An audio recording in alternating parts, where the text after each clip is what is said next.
Welcome one and all to the Italian Grand Prix for the RLH C3 Championship. It's Season 7 on F1 2020 and it's got a wet qualifying, intermediate conditions throughout. Currently sat in P5, just about to finish a lap time. See, almost 0.6 of a second up now, right on the back of Phil. But it's actually our next lap. We're showing the whole lap in its entirety, right on the back of Phil, getting a mega toe. Look how much time we're gaining on the straight alone. Almost a 10th now as we head down in towards turn 1. Keeping it nice and tight through the Rettifilo chicane, making sure we avoid the curbs and getting a nice clean exit. Sort of short shifting a little bit as we make our way now through the Curva Grande towards the Della Rogers chicane. And now just having such a good run into turn 1 and then getting the perfect exit out of it. We're almost 0.3 of a second up as we go into the Della Rogers chicane. Nice and clean through the chicane and taking just about the right amount of curb, almost losing the car a little bit on the exit towards the first of the two Lesmos, but keeping it nice and clean. Very tight into Lesmo 1 and then avoiding that exit curb as well. And into Lesmo 2, we're doing the exact same, dropping it down into third gear and taking just about the right amount of curb and making sure we're super clean with the steering inputs and also the throttle inputs as well. 0.6 of a second up now. This is a mega lap, the best lap I've ever done on F1 2020. Coming into Ascari now, down into fourth gear. Again, just taking that right amount of curb, not abusing it through the mid part, and it's just a little clip on the way out so we can get on the power as quickly as we can. And that found us so much time. You can see there's a car up the road, one of the Renault drivers, and we're able now just to get a tow all the way down to the Parabolica, going to Parabolica, dropping it down into fourth gear. Again, super clean with the inputs. But we lose the car a little bit on the exit. That does cost us a little bit of time.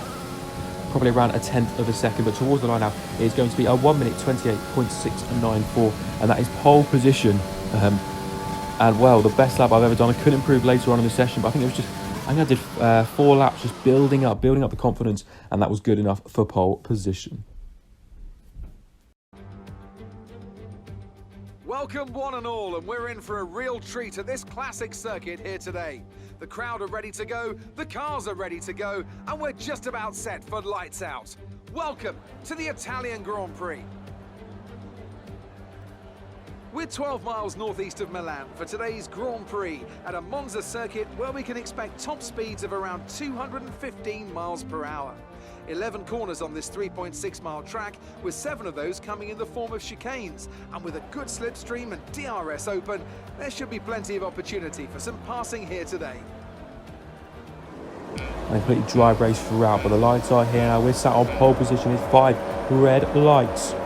And it's lights out and away we go. The green flag's being waved very vigorously by the man down in the bottom right. And it's been a perfect start to go with our perfect pole lap. Absolutely faultless, no wheel spin at all, and actually probably the best start I've had on F1 2020 as well, giving the Haas driver on the inside a bit of room, but super clean through turn 1, and actually no real incidents further back, so no safety cars early on or anything like that. Move away already onto lap 6. See Andre Arvin getting really close now. We're having to really abuse the overtake button. Got within 0.1 of a second of us there, but we just about hold on this occasion, and having to really use overtake strategically to make sure we keep ahead, but pushing on as best we could, sort of in this first stint.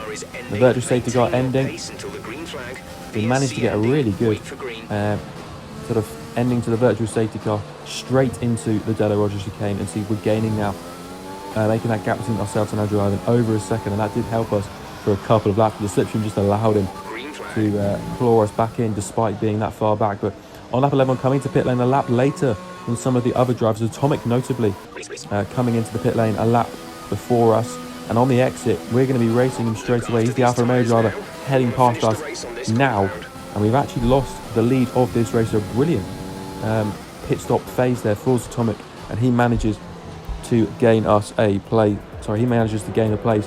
We're making sure we can try and keep with him, just about hanging on to DRS, just about hanging on to sort of that slipstream window. And as the VSC ending, we've got the fantastic VSC is ending. We've got a fantastic start because our delta was for some reason so high. We could have used it quite a bit into the parabolic, and we're right on the back of Atomic. A lot of overtake to use on this occasion. We're using straight out the parabolic, right on the back of the Alfa Romeo driver, and with DRS, this should be a relatively simple move down towards turn 1 than we've seen for some of the moves so far this season. He tucks in behind us, and we're ahead now of the Alfa driver. But on lap 18, he's coming straight back at us. He's using DRS. He's got a fantastic run at the Parabolica I didn't really want to be using my overtakes, so we ducked straight into the slipstream to try and get back at him as best we can. With 10 laps to go, he had the pace, he was pushing away. You can see the gap between myself and him now visibly getting quite big. And well, Atomic at his home Grand Prix just simply had the pace, making away through Ascari. You can see just making that gap ever so big. I think got to around sort of 2.5 seconds at one point.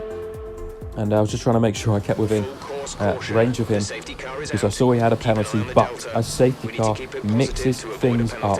A late safety car really does mix things up, because we're coming into the pit lane, a brand new set of soft compound tyres for the end of this race. Did a bit of a dummy there for him, but he comes in as well. And this will help us even more because Atomic has that 3-second penalty. So it really bunched the pack up. We need to be now really wary of the threat behind from some of the other drivers. Pretty much everyone in for brand new soft tyres. We've got Florian and Maggot just behind the Ferrari and Williams driver respectively. And as we come to the end of the safety car period, Atomic leading the pack now as we go into the Parabolica. He sort of half goes on this bit, and I think I must have go just before him. I'm using overtake now, and I've got a fantastic restart. A second already, back to Maggot just behind. And we're now already alongside Atomic. It's a battle now between the Mercedes and the Alfa down the straight. He's squeezing us on that outside line. We go a little bit deeper on the brakes and clean around the outside, but of course that switches the inside for turn 2. And we are ahead now, back into the lead of this race on track and with penalties. And we pushed on from there as the guys behind battled away. And we managed to take our, I think, 4th win of the season. It's been a fantastic season for myself. And, well, I mean, just everything just went well for me today. The qualifying, best I've ever done on F1 2020. The best start I've ever had on F1 2020. I've got to say that was the best virtual safety car restart, the best safety car restart. I think just in key phases, I just got things right.